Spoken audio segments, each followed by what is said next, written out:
종으로 있느니 여러분 두려움과 떨림과 성실한 마음으로 육신의 주인에게 순종하십시오. 그리스도께 하듯이 해야 합니다. 사람을 기쁘게 하는 자들처럼 눈가림으로 하지 말고 그리스도의 종답게 진심으로 하나님의 뜻을 실천하십시오. 사람에게가 아니라 주님께 하듯이 기쁜 마음으로 섬기십시오. 선한 일을 하는 사람은 종이든지 자유인이든지 각각 그 갚음을 주님께로부터 받게 됨을 여러분은 아십시오. 주인되니 여러분 종들에게 이와 같이 대하고 위협을 그만두십시오. 그들의 주님이시오 여러분의 주님이신 분께서 하늘에 계신다는 것과 주님께서는 사람을 차별하여 대하지 않으신다는 것을 여러분은 아십시오. 주님, 우리를 꾸짖어 주십시오. 오늘은 마치 형편없는 성적표를 받아들고 집으로 돌아온 아이의 심정으로 우리가 주님 앞에 있습니다. 어린 시절 아버지에게 뭔가 잘못된 일을 저지르고 나서 아버지의 꾸지람을 듣고 산으로 올라가 낫으로 쌀이대를 비어서 회초리를 만들어 아버지 앞에 내놓고 무릎을 꿇고 매를 청했던 그 시절이 떠오르기도 합니다. 에스겔은 하나님께서 죄 없는 사람들의 피를 흘리고 우상 앞에 온갖 마음 빼앗긴 채 살고 있던 이스라엘에게 예언자들을 보내어 경계했음에도 불구하고 듣지 않는 그 백성들을 마침내 벌하셨습니다. 그 때문에 하나님의 백성이라고 일컬음을 받은 그 백성들은 이방 여러 나라에 흩어져 살아야만 했고 또 그곳에서 천대받으며 하루하루를 살 수밖에 없었습니다. 그렇게 매를 맞고도 그들은 돌이킬 줄 몰랐습니다. 그들의 존재 그 자체가 하나님의 이름에 대한 이름을 더럽히는 일이었습니다. 그 때문에 하나님은 더 이상 그들로 인하여 당신의 이름이 더럽혀짐을 허용하지 않았습니다. 그래서 하나님은 그 백성들을 물로 씻어주시고 그들 속에 있는 굳은 살과 같은 마음들을 도려내고 새살과 같은 살갗과 같은 마음을 심어주시고 그들의 내면 속에 하나님의 숨결을 불어넣어 하나님의 꿈을 꾸는 새로운 백성으로 빚어주셨습니다. 바로 그 하나님의 자비하심을 우리는 간절히 청하지 않을 수 없습니다. 기독교 교회 혹은 단체들로 이어지는 대규모 확진자가 나오면서 개신교회는 복음을 전하는 게 아니라 바이러스를 전하고 있다는 오명을 쓰고 있습니다. 사람들은 개신교회를 향해서 지긋지긋하다고 말합니다. 이 표현이 참 기가 막힙니다. 더 이상 분노의 감정조차 일어나지 않고 염증을 느끼는 존재처럼 여겨지고 있다는 이것이 제게는 마치 심판처럼 들려옵니다. 가짜뉴스와 음모론의 진원지가 되고 있는 것도 또한 개신교임을 우리는 인정할 수밖에 없습니다. 어쩌다가 이 지경이 되었을까요? 한마디로 얘기하자면 다른 복음을 전했기 때문이라고 말할 수밖에 없습니다. 사탄이 인간을 지배하기 위해 사용하는 무기가 둘이 있다고 저는 얘기하곤 합니다. 그 첫 번째 무기는 두려움입니다. 누군가의 속에 두려움을 심어주고 그래서 움짝달싹하지 못하도록 만들고 온몸이 마비된 것처럼 만들어서 인생을 경축하고 살 수 있는 내면의 능력을 빼앗아 가는 것이 바로 사탄이 하고 있는 일입니다. 사탄은 하나님에 대한 두려운 이미지를 심어주기도 합니다. 우리가 행하는 일 하나하나를 바라보면서 마치 벌주기 위해 바라보고 있는 존재처럼 우리를 그렇게 길들이고 있죠. 이것이 사탄이 하는 일이기도 합니다. 또 하나 사탄의 전략적 무기는 우리 속에 욕망을 심어주고 그 욕망이 충족될 수 있다고 끝없이 속삭인다는 데 있습니다. 욕망을 부추김, 이것이 사탄의 무기도 합니다. 너도 잘 살아봐야지, 잘 살 수 있어, 믿기만 하면 잘 살 거야, 이런 말로 사탄은 우리의 귓전에 속삭이기도 합니다. 그런데 여러분 어떻습니까? 욕망이 내 속에 들어오게 될 때 그 욕망이라고 하는 것은 대단히 배타적이기 때문에 타자들의 아픔을 헤아릴 수 있는 능력을 우리에게서 빼앗아가게 됩니다. 욕망에 확고히 사로잡히는 순간 우리는 다른 사람들을 잠재적인 적으로 여기게 마련입니다. 안타깝게도 번영의 신학에 사로잡힌 사람들은 바로 이 두 가지 사탄의 무기를 통하여 사람들을 지배하려 하고 있습니다. 이 두 가지 다 한결같이 어떤 태도를 우리에게 보여주고 있습니까? 그것은 우리로 하여금 시야를 좁아지게 만들고 타인들을 따뜻하게 바라보지 못하게 만들고 자기를 세상의 중심에 놓고 사고하도록 하는 것이죠. 바로 이것이 신앙의 옷을 입고 있다 할지라도 그것은 다른 복음이라고 말할 수밖에 없습니다. 두려움과 욕망을 자극해서 한편으로는 채찍을 가하고 한편으로는 당근을 주는 이 일을 통해 그릇된 종교인들은 사람들을 지배하려고 했습니다. 바로 이것이 사도 바울이 말하는 다른 복음입니다.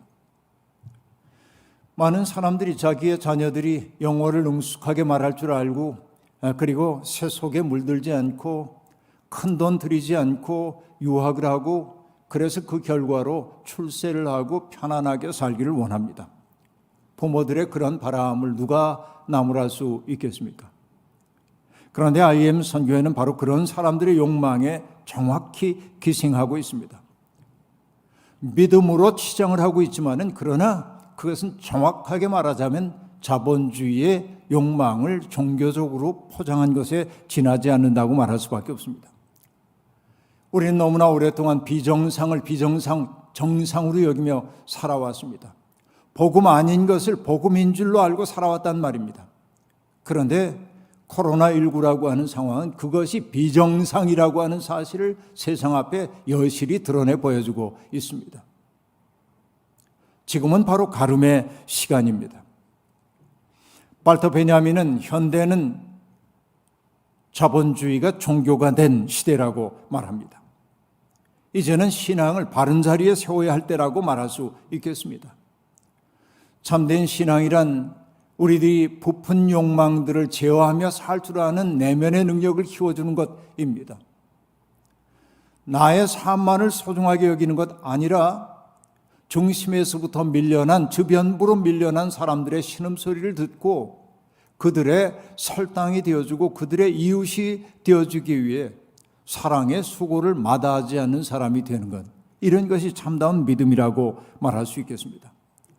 남들보다 더 많은 것을 누리며 사는 것을 복으로 여기기보다는 다른 이들과 평화롭게 공존할 줄 알고 어려움에 처한 사람들에게 깊이 공감할 줄 알고 그리고 그들을 위해 사랑의 수고를 다하고 그들을 끝없이 벼랑으로 내모는 현실에 대해 분노할 줄 아는 것, 바로 이것이 하나님의 마음에 접속된 사람들의 삶이라고 말할 수 있을 겁니다. 그런데 여러분, 벼랑 끝에 내몰린 듯 위태로운 나날을 보내고 있는 사람들을 그 벼랑에서 밀어 떨어뜨리는 일을 해서는 안 되지 않습니까? 정말 생의 위기를 겪고 있었던 한 자영업자가 날달걀을 가지고 와가지고 주 예수를 믿으라 그리하면 너와 내 집이 구원을 얻으리라는 그 현판에 달걀을 던져 더럽힌 것 우리는 보았습니다. 누가 그를 책망할 수 있겠습니까?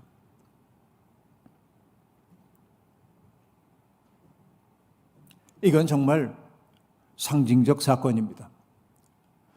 프랑스 혁명이 일어났을 때 혁명에 동참했던 사람들이 맨 먼저 찾아갔던 것이 클루니스트원으로 찾아가서 그 클루니스트원을 공격하고 허물었던 두려운 역사를 저는 떠올리며 과연 교회가 어찌 될는지 몰라 두려움을 느끼고 있습니다. 지금 우리는 더 이상 세상의 빛과 소금이 아닙니다.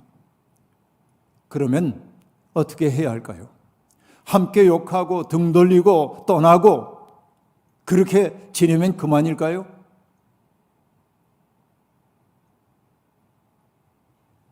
그거는 아닌 것 같습니다. 우리가 받아야 할 모욕이 있다고 한다면 모욕 받아야 합니다. 우리가 흘려야 할 눈물이 있다고 한다면 눈물 흘려야 합니다. 우리 때문에 더럽혀진 주님의 이름이 깨끗하게 될 때까지 우리는 엎드릴 줄 알아야 합니다. 그러기 위해 우리는 나를 주장할 것이 아니라, 나는 다르다고 말할 것이 아니라 묵묵히 우리가 해야 할 일 감당해야 합니다. 사막의 나무를 심는 사람의 정성스러움으로, 그리고 묵묵함으로 우리는 예수 그리스도께서 가르쳐 주신 그 삶을 살아내기 시작해야 합니다. 뿌리가 바로 서야만 열매도 바로 맺히기 때문에 그러합니다. 그리스도를 믿는 사람들은 자기의 뜻을 이루기 위해 하나님을 사용하는 사람이 아니라 하나님의 뜻을 이루기 위해 나를 그분께 봉헌하는 사람들이라 말할 수 있습니다. 이 방향 전환이 이루어질 때 우리는 비로소 믿음의 세계에 입문했다고 말할 수 있습니다. 우리가 정녕 믿는 사람임을 알아볼 수 있는 징표는 무엇일까요? 성경책을 늘 읽고 있으면 믿는 사람인가요? 식당에 가서라도 간절히 식사 기도를 하고 우리가 식사를 하면 그 사람 믿는 사람일까요? 길거리에서 예수 천당, 불신 지옥이라고 외치면 믿는 사람인가요? 이 위기의 시대에 기어코 예배를 드려야겠다고 하는 그것이 믿음의 징표일까요? 아닐 겁니다. 하나님의 마음에 깊숙이 접속한 사람은 무엇보다 다른 이들을 존중하고 아낄 줄 아는 사람들입니다. 자신은 세상의 어떤 것에도 매이지 않았지만은 그러나 사람들을 그리스도에게 인도하기 위해 모든 사람의 종이 되었다고 말했던 바울 사도의 말처럼 나의 자유를 유보할 줄도 알고 내가 누릴 수 있는 권리를 내려놓을 줄도 아는 것이 믿음에 들어간 사람의 삶 아닙니까? 치인 사천 막약색, 노자 도덕경에 나오는 얘기입니다. 사람을 다스리고 하늘을 섬기는데 아낌만한 것이 없다라고 하는 말입니다. 그것은 노자가 한 말이지만 그러나 그리스도께서 우리에게 가르쳐 주신 교훈과 한치의 어긋남도 없습니다. 사람을 대할 때 그리고 하나님을 섬길 때 우리에게 필요한 것은 뭐예요? 아끼는 마음이라고 말할 수 있겠습니다. 아낌이야말로 진리로 들어가는 입구입니다. 인색하게 굴라는 말 아닙니다. 세상의 어떤 사람도 어떤 존재도 함부로 대해서는 안 된다고 하는 말입니다. 함부로라고 하는 단어는 생각 없이 마구 제멋대로라고 하는 뜻입니다. 나 좋을 대로 이런 뜻도 포함되어 있다고 말하겠죠. 함부로에 대비되는 말이 있다면 그건 무엇일까요? 저는 정성스러움이라고 생각합니다. 우리가 정말로 하나님을 믿는 사람이라고 한다면 누구를 대하든 무엇을 대하든 정성스럽게 대해야만 합니다. 그런 사람들을 만나고 나면 마치 대접받은 것 같지 않아요? 그가 내게 뭔가를 해줘서가 아니라 나를 정성스럽게 맞이해주는 사람과 만나고 나면 마음이 평안해지는 까닭은 왜일까요? 그를 통하여 알게 모르게 하나님의 품을 느꼈기 때문이 아닐까요? 그 마음 하나 얻지 못했다고 한다면 천하에 없는 말을 한다 해도 허사일 뿐입니다. 평생 믿는 사람으로 생각하면서도 그러나 믿음의 입문조차 하지 못한 사람들이 많이 있는 것은 바로 그 때문입니다. 에베소서 5장과 6장은 믿음 안에 들어간 사람들이 어떻게 살아야 하는지를 세세히 일깨워 보여주고 있습니다. 아내와 남편이 어떻게 아름다운 관계를 만들며 살아야 하는지, 부모와 자식은 어떤 마음으로 서로를 대해야 하는지, 그리고 주인과 종은 어떤 관계를 맺어야 하는지를 가르쳐주고 있습니다. 한마디로 요약하자면 순종하고 존중하라고 하는 말입니다. 이것은 어떤 경우에든지 해당되는 말이라고 볼 수 있습니다. 순종을 요구하는 것은 어떻게 보면 가부장적 질서 속에 순응하란 말처럼 들려 불편하게 느껴질 수도 있습니다. 그러나 성경이 말하는 순종은 권위에 대한 굴복이 아닙니다. 사랑하고 아끼기 때문에 그의 뜻을 세워주고 싶어하는 마음이 순종이라고 얘기할 수 있겠습니다. 만해 한용운의 복종이라고 하는 시 알잖아요. 남들은 자유를 사랑한다지만 나는 복종을 좋아하여요. 자유를 모르는 것은 아니지만 당신에게는 복종만 하고 싶어요 라고 노래합니다. 왜 그럽니까? 그저 복종하고 싶기 때문입니다. 사랑하기 때문입니다. 복종하고 싶어서 복종하는 것은 아름다운 자유보다 달콤하다고 시인은 노래하고 있습니다. 그러니까 우리가 내 앞에 현존하여 있는 사람 하나하나를 정말로 아끼고 하나님이 내신 존재로 여긴다고 한다면, 그래서 그를 사랑의 대상으로 대하기 시작한다고 한다면 우리는 피차 순종하고 피차 존중 혹은 존경하며 살 수밖에 없습니다. 여러분, 그 자리에 가지 못했다면 여전히 우리의 믿음이 부족하다고 인정할 수밖에 없습니다. 오늘 본문은 특별히 종들과 주인의 관계를 다루고 있습니다. 바울 사도가 혹은 초대교회가 왜 종들의 존재를 허용했냐고 실에 화를 내지 마십시오. 오늘의 관점에서 과거를 바라보는 것은 어리석은 일입니다. 모든 텍스트는 그 시대와 그리고 세계관을 반영하게 마련입니다. 당시의 노예 제도라고 하는 것은 자연스러운 삶의 한 부분이었습니다. 물론 종이나 노예로 전락한 사람들의 비참한 처지를 모른 척해서는 안 됩니다. 노예로 태어난 사람도 있고 살다 보니 극심한 가난에 몰려 노예로 전락한 사람도 있습니다. 내 나라가 약해서 전쟁에서 패하여 노예로 끌려간 사람들도 있습니다. 그렇습니다. 노예들은 존엄한 인격으로 대접받지 못했습니다. 그들은 있으나 없는 존재처럼 여겨졌습니다. 우리가 로마 시대의 영화를 보면서 낯설게 여기는 것들이 있죠. 주인 마나님이 목욕을 하고 있는데 남자 노예가 그 옆에 서 있는 겁니다. 어떻게 저럴 수 있지? 오늘의 관점에서는 있을 수 없는 일입니다. 그런데 그것이 가능했던 까닭은 뭡니까? 그는 비존재이기 때문에 그렇습니다. 짐승과 같은 존재로 여겨졌기 때문에 그랬던 것입니다. 수치심을 모르는 존재로 여겨졌기 때문에 그런 것입니다. 욕망도 없는 존재로 여겨졌기 때문입니다. 바로 이것이 그 당시의 로마 사회의 모습입니다. 로마가 자랑하는 문명은 그들이 비존재처럼 취급하고 있는 노예들의 노동을 통하여서 이루어졌다고 말할 수 있겠습니다. 흔히 우리가 인문학을 일컫는 단어, 휴머니테스라고 얘기하기도 합니다만은 리버럴 아츠라고 말하기도 하는데, 이 리버럴 아츠라고 하는 것은 리버럴이란 말이 등장하고 있는 것처럼 자유인들의 기회입니다. 노예가 아닌 자유를 누리고 있는 시민들이 몸에 익혀야 하는 다양한 학문들이 바로 인문학이었던 것이죠. 그것은 생산과는 관계가 없었습니다. 이것은 형이상학적이고 정신적인 문제를 다루는 것입니다. 그들이 그럴 수 있었던 것은 무엇 때문일까요? 노예들의 일이라고 하는 서벌 아트라고 하는, 서벌이라는 말 속에 서번, 종이란 말이 들어가 있는데 그 서벌 아트라고 하는 그들의 노동력이 뒷받침되었기 때문에 그렇습니다. 산에 가서 나무를 하고 땔감을 만들고 그것으로 밥을 짓고 그리고 설거지를 하고 그리고 다양한 집안의 일들을 감당하는 것 말이죠. 노예들이 그 일들을 감당해줬기 때문에 자유인들은 자유롭게 형이상학적인 생각을 할 수 있었다는 말입니다.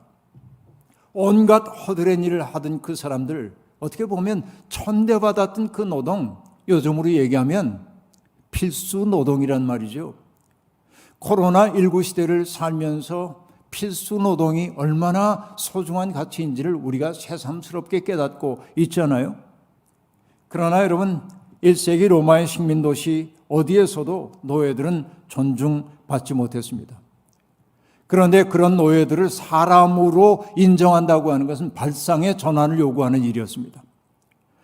그런데 초기 기독교 공동체에는 상당히 다양한 계층들이 섞여 있었습니다. 부자도 있었고 가난한 사람들도 있었습니다.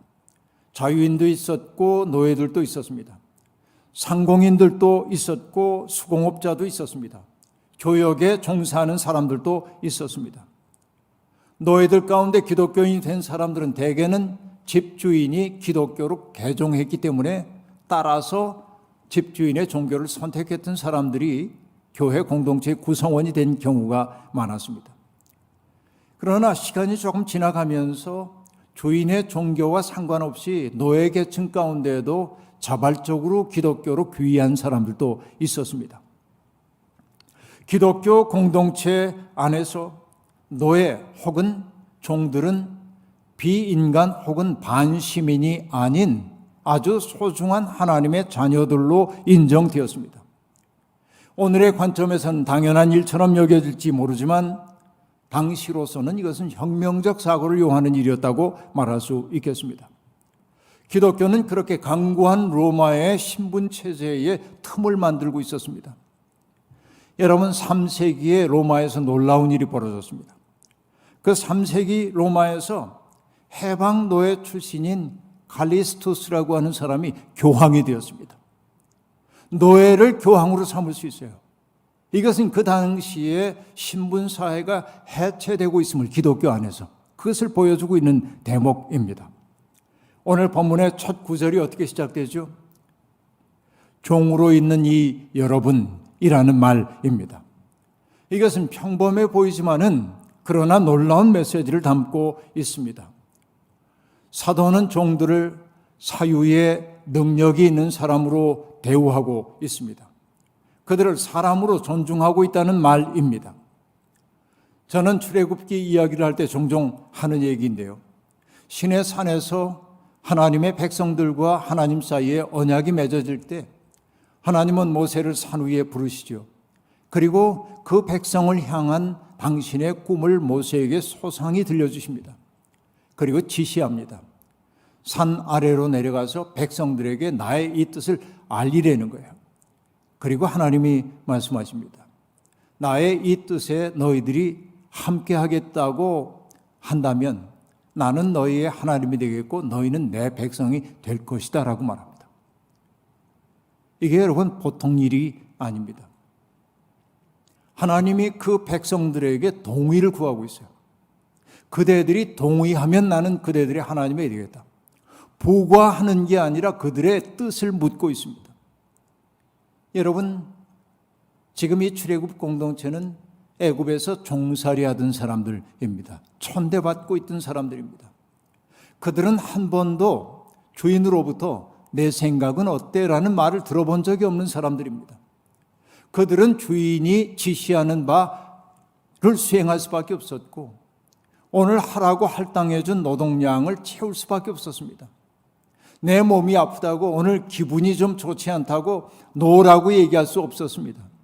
그들은 몸이 부서지는 한이 있더라도 내 감정적으로 힘들어도 주인이 부과한 것을 할 수밖에 없었습니다. 바로 이것이 노예 생활입니다. 그렇게 살던 사람에게 온 세상을 창조하신 하나님이 그대들을 향한 내 뜻은 이러한데 이 뜻에 공감하냐고 이 뜻에 함께 하겠냐고 물으시고 그대들이 동의한다면 나는 그대들이 하나님이 되겠다고 말씀하십니다. 이것은 무엇이에요? 그들을 자유인으로 인정하는 거예요. 자기의 삶을 선택할 수 있는 자유인으로 인정하고 있는 것입니다. 이것이 중요합니다. 사도 역시 종들을 존엄한 인격으로 대합니다. 그래서 그들에게 권면합니다. 두려움과 떨림과 성실한 마음으로 육신의 주인에게 순종하라는 것입니다. 사람을 기쁘게 하려는 것처럼 눈가림으로 하지 말고 그리스도의 종답게 진심으로 하라는 것입니다. 여전히 신분상으로는 종이지만 사도는 그들의 정체성을 새롭게 지금 정립하고 있습니다. 누군가의 종입니다. 어느 집안의 종입니다. 그러나 바울이 말합니다. 그대들은 그리스도의 종입니다 라고 말합니다. 그러니까 그리스도의 종답게 살아야 합니다. 눈가림이 아닙니다. 진심을 다해야 합니다 라고 말합니다. 하는 척하지 말고 진심으로 그 일을 감당할 때 우리는 더 이상 종이 아닙니다. 이것은 오늘의 노동윤리에도 그대로 적용할 수 있는 말입니다. 기왕 해야 할 일이라면 투덜거리지 말고 하십시오. 기쁘게 감당하십시오. 그 일을 통해 하나님의 영광을 드러내기 위해 하십시오. 그래야 고단하더라도 비애감은 줄어들고 오히려 그 일이 나의 존재를 기쁘게 만들기도 합니다. 사도는 어떤 일을 하든지 사람에게가 아니라 주님께 하듯이 기쁜 마음으로 섬기라고 말합니다. 이 마음이 오늘 우리에게 필요합니다. 제가 몇 차례 들려드린 말씀이지만 또 떠오릅니다. 권정생 선생님이 우리들의 하나님이라는 책에서 들려주고 있는 이야기입니다. 어느 날 권정생 선생님이 읍내에 볼 일이 있어서 나갔다가 버스를 탈 만한 돈이 부족해서 완행열차를 타고 자기 집으로 돌아가고 있었습니다. 행색이 초라하고 늙어 보였던지 어떤 아주머니가 자리에서 벌떡 일어나더니 여기 앉으시라고 권했습니다. 괜찮다고 말했지만 막무가내로 앉으라고 하는 그 아주머니의 강권에 따라 자리에 앉았습니다. 고마운 마음에 아주머니를 쳐다보다가 권정생 선생님은 문득 이렇게 물었습니다. 아주머니 혹시 교회 다니시지 않나요? 그러자 그 아주머니가 반갑게 그렇다고 대답했습니다. 그 아주머니는 의성에 있는 경북 의성에 있는 조그만 시골 교회를 섬기고 있는 집사님이었습니다. 말문이 터지자 그 아주머니가 권정생 선생님에게 묻지도 않은 말을 했습니다. 어느 날 집안일에 분주해가지고 아주 일을 하고 있는데 거지한 사람이 찾아와가지고 동량을 해달라고 하더랍니다. 아주머니는 그것이 10년 전쯤 자기가 경험한 일이라고 얘기했습니다. 너무 바빴기 때문에 귀찮은 생각도 들어서 퉁명스럽게 말했습니다. 지금 바쁘니 다른 집에 가보세요. 그러자 그 거지는 둥하라지 않고 뒤돌아서서 나갔습니다. 그런데 돌아나가는 그의 뒷모습을 바라보니까 영락없이 예수님처럼 보이더라는 겁니다. 깜짝 놀란 아주머니가 바가지를 가지고 쌀을 한 대박을 퍼가지고 나가보니까 그 거지는 보이지 않는 거예요. 옆집에 있나 옆집을 가봐도 없고 마을길을 다 돌아다녀봐도 그 거지가 눈에 보이지 않았습니다. 아주머니는 그냥 그 바가지를 들고 집으로 돌아와서 통곡을 했답니다. 그리고 그날서부터 그 아주머니는 만나는 낯선 사람들을 다 예수님을 대하듯 대하기 시작했다는 거예요. 그리고 그 아주머니가 권정생 선생에게 마지막으로 한 말이 이러합니다. 세상 사람이 다 예수님으로 보이니까 참 좋아요. 내가 할 수 있는 일은 다 해드리고 싶어요 라고 말합니다. 여러분, 이 마음이 천국의 마음이 아니면 무엇이겠습니까? 내가 예수를 믿고 너는 믿지 않으니까 너는 망했고 이렇게 얘기하고 누군가를 정죄하고 여러분 이게 믿는 것입니까? 아니죠. 누구를 대하든지 그리스도 대하듯 진심으로 하는 게 믿음의 징표 아니겠습니까? 눈가림이 아니라 마음으로 할 때 우리는 그리스도의 종이라 할 수 있습니다. 이런 원리는 주인에게도 그대로 적용됩니다. 주인도 그가 종이라고 하여 함부로 대해서는 안 됩니다. 위협적인 언사나 폭력으로 그에게 굴욕감을 안겨주지 말아야 합니다. 여러분, 세상에는 자기가 누리고 있는 경제적인 넉넉함을 계급으로 생각하는 사람들이 많이 있습니다. 그리고 내가 누리고 있는 것이 나의 능력이라고 생각하는 사람들도 있습니다. 능력도 있겠죠. 그러나 여러분, 능력보다 뭐냐면 우연히 작동해서 내가 그것을 누리고 있다는 게 더 정직한 얘기일 겁니다. 조금은 겸허해질 필요가 있습니다. 그런데 내가 돈 좀 있다고 다른 사람들 그저 아래 것으로 바라보는 이들이 너무나 많아졌습니다. 이게 황폐한 세상입니다. 며칠 전에 뉴스를 보면서 가슴 아팠습니다. 어느 아파트 경비실에 에어컨을 놔주자고. 그런데 어떤 사람이 연판장을 돌렸죠. 에어컨 놔주면 안 된다고. 우리 관리비가 엄청 많이 나올 거라고. 그리고 그 밑에 달린 다양한 내용들을 보면 기가 막혀요. 경비하는 사람들을 사람 취급 안 하는 거예요. 이게 지금 우리가 살고 있는 세상의 모습입니다.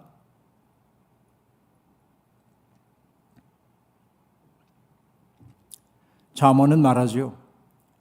가난한 사람을 조롱하는 것은 그를 지으신 분을 모욕하는 것이다 라고 말합니다. 이 말을 우리가 붙들어야 합니다. 서양 속담에 하나님은 우리가 이웃을 바라보는 그 눈빛으로 우리를 바라보신다라는 말이 있어요. 잊지 마십시오. 지금 나보다 못한 처지에 있다 하여 그들에게 모멸감을 안겨주는 일은 그를 모욕하는 것만이 아니라 하나님을 모욕하는 일임을 알아야 합니다. 그들은 하나님의 심판대 앞에서 자기의 행동을 설명하여야 할 것입니다. 사람을 차별하지 않으시는 하나님이 지금 우리를 지켜보고 계십니다. 아낌과 존중이 우리 몸과 마음에 뵐 때 우리는 비로소 하나님의 손과 발이 될 수 있습니다. 우리가 그렇게 살 때 그리스도의 향기가 넘치기 시작할 겁니다. 주장에서가 아니라 우리의 존재에서 배어나오는 향기 때문에 사람들은 우리가 하나님께 속한 사람임을 알아보게 만들어야 합니다. 오늘의 교회가 생명의 향기가 아니라 더러운 악취를 풍기고 있다고 세상이 우리에게 지적합니다. 내게서 지금 냄새가 나. 누구도 원망해서는 안 됩니다.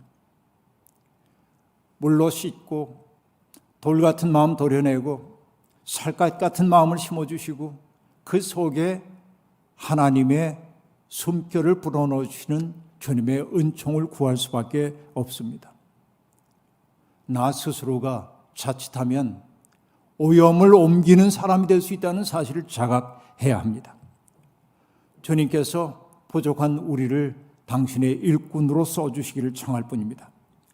주님의 은혜 가운데 살면서 오늘도 내일도 주의를 명랑함과 따뜻함으로 물들이는 우리가 될 수 있기를 주의 이름으로 축원합니다. 아멘. 주신 말씀 기억하며 거듭의 기도 드리겠습니다.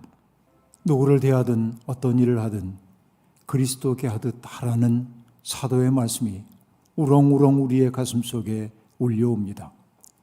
우리는 누구를 대하든 무엇을 대하든 우리의 욕망에 따라 그들을 대할 때가 얼마나 많았던지요.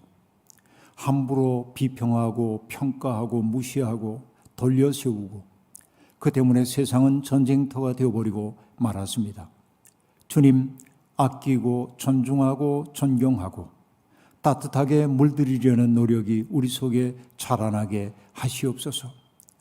우리로 인하여 주님의 이름이 이 세상에서 욕되게 받아들여지고 있는 현실이 가슴 아픕니다. 이제는 입을 다물겠습니다. 그리고 삶으로 하나님의 아름다우심을 입증하려 노력하겠습니다. 우리를 붙들어 주님의 일꾼으로 삼아 주옵소서. 예수님의 이름으로 기도하옵나이다. 아멘.